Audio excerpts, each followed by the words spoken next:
بالله من الشيطان الرجيم. بسم الله الرحمن الرحيم.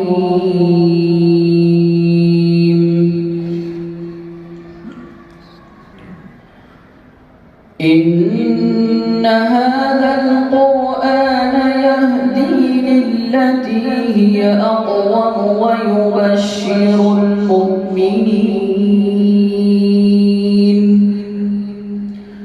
ويبشر المؤمنين الذين يعملون الصالحات أن لهم أجرا كبيرا،